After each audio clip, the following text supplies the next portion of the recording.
The 20s will be remembered, amongst other things, for the climax of civil strife in Ireland. The arrest of husband, brother, or son was too frequent an event in that unhappy land.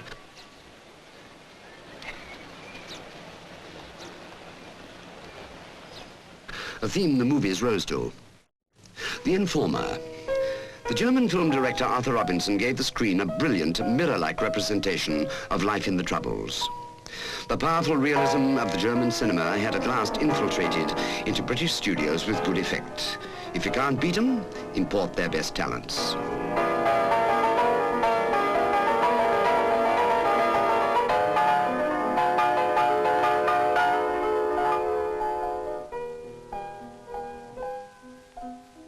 The Informer, Nolan, interpreted by Lars Hansen, reveals his crime to his girl, played by that stunning German actress, Lya da Putti.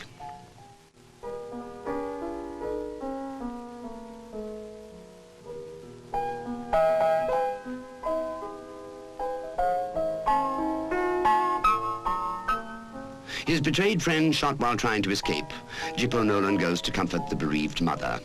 At her home, he accidentally drops the money, which proves his guilt.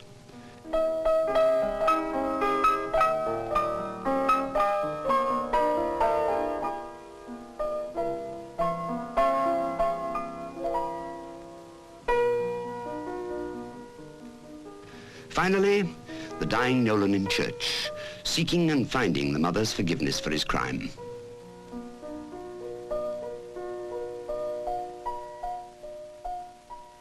A different movie from the usual run-of-the-mill, a movie in which something of the reality, something of the tragic poetry of the strife-torn Emerald Isle found its way onto the screen.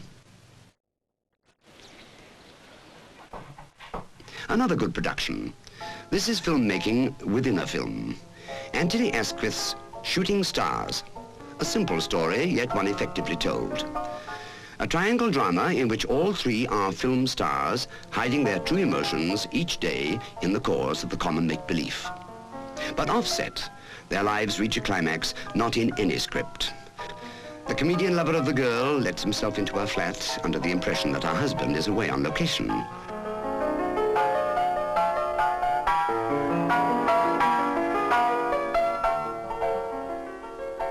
For the period, Brian Aherne, Donald Calthrop, and Annette Benson acting well and well directed.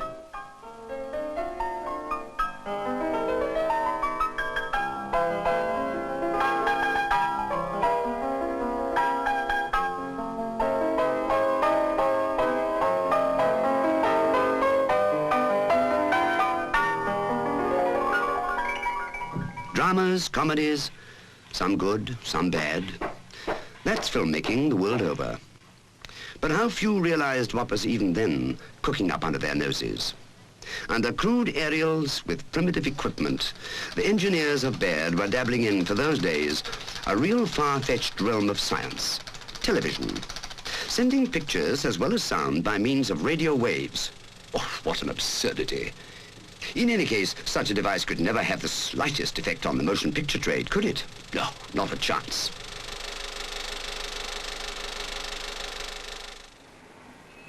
The 20s, notorious for their gay worlds of gay young things and other equally gay, yet not so young. Did the movies provide escape for them, or merely mirror them? In retrospect, is it possible to distinguish between the fact and the film?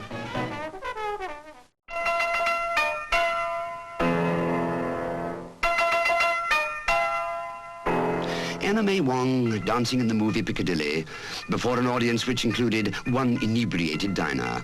A bit part played by anybody but a bit performer, Charles Laughton.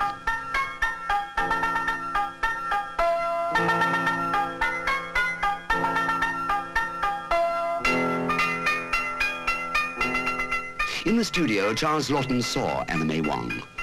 But had he been outside the studio, would he have witnessed a scene less far-fetched or more so?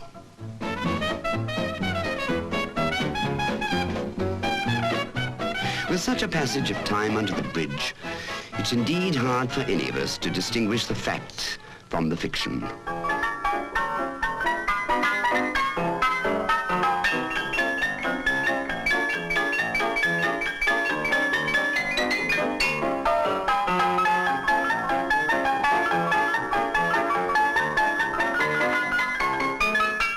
But whatever happened, on screen or off, whatever the trials and tribulations, one golden truth remained.